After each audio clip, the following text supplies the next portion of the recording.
Hello जी, क्या हाल आप सबका। Welcome to my YouTube channel. जैसे हम इस कन्फ्यूजन के साथ चल रहे हैं जब से ही नई अपडेट्स आई हैं लैंग्वेज रिक्वायरमेंट्स को लेकर, जब से पीटी एक्सेप्ट हो रहा है, और उसी के साथ साथ हमारी कन्फ्यूजन चल रही है आइल्स रिक्वायरमेंट को लेकर के 6 ओवरऑल है या फिर 6 ईच है, पीटी का 60 ओवरऑल है कि 60 ईच है।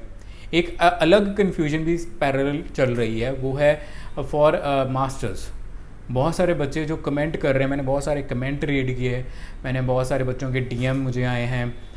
वो बच्चों ने वैसे ही फ़ोन करके पूछा कि अगर सर 6 ओवरऑल रिक्वायरमेंट हो रही है एसजीएस की, तो हमारी क्या होगी, हमने मास्टर्स के लिए अप्लाई करना, हमारी क्या रिक्वायरमेंट है।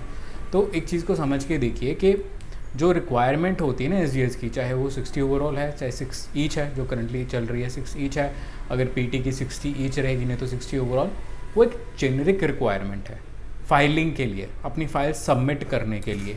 तो वो अगर कोई अंडर ग्रेजुएट बच्चा कर रहा है, चाहे कोई डिग्री वाला बच्चा कर रहा है, चाहे मास्टर्स के लिए अप्लाई करने वाला बच्चा कर रहा है, उसके लिए वे अगर वो एसजीएस के अंदर फाइल करना चाह रहा है वो सेम ही रहेगी। वो कुछ अलग नहीं है कि ग्रेजुएशन वाले बच्चों के लिए जी एसजीएस के अंदर का आपको ऐसा होना चाहिए वैसा होना चाहिए, ऐसा कुछ भी नहीं है। वो एक जेनरिक रिक्वायरमेंट है। बट बाय एक्सपीरियंस मैं ये चीज़ कहनी चाह रहा हूँ कि अगर 6 ओवरऑल भी हो जाती है रिक्वायरमेंट आइल्स की, मैं ये नहीं कहूँगा कि 6 ओवरऑल पर वीज़ा नहीं आते हैं। हमारे बहुत सारे स्टूडेंट्स के 6 ओवरऑल पर वीज़ा आए हैं। Almost I think last week के बच्चे से हमारी बात भी हो रही थी, हमारे थ्रू गया था, उसको पीआर भी हो चुकी है।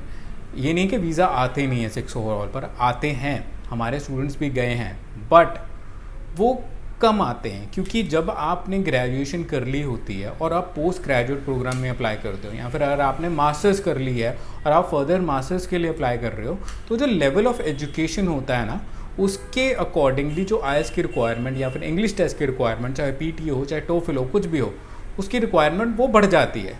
ठीक है ना। तो एक जाहिर सी बात होती है कि कोशिश हर बच्चे को जिसने ग्रेजुएशन कर लिया है एंड स्पेशली जिन्होंने मास्टर्स कर लिया है, उनके लिए उनको डेफिनेटली कोशिश करनी चाहिए कि 6.5 not less than 6 at least score करें या फिर इससे ज़्यादा स्कोर करें। उससे क्या होगा कि आपके पास ज़्यादा कोर्सेज के ऑप्शंस रहेंगे, और जितना एक्यूरेटली आप कोर्स को सिलेक्ट करोगे उतने ही ज़्यादा आपके वीज़ा आने के चांसेस बढ़ जाएंगे।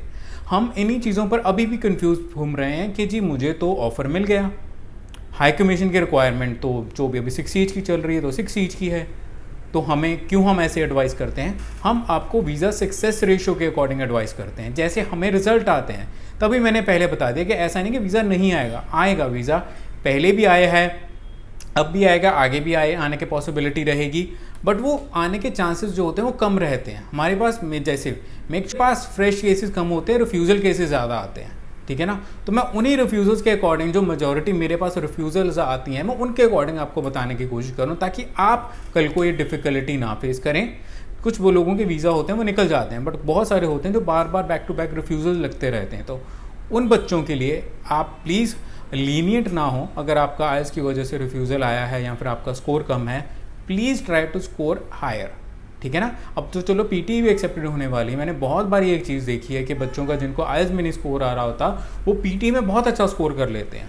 तो आप प्लीज़ कोशिश करें पीटी में चाहे स्कोर कर लें, but try to score as higher as possible. उससे आपको रेलिवेंट प्रोग्राम भी मिलेगा और आपके वीज़ा आने के चांसेस भी बढ़ जाएंगे। आई होप मैं आपको क्या कहना चाह रहा हूँ आपको समझे हो।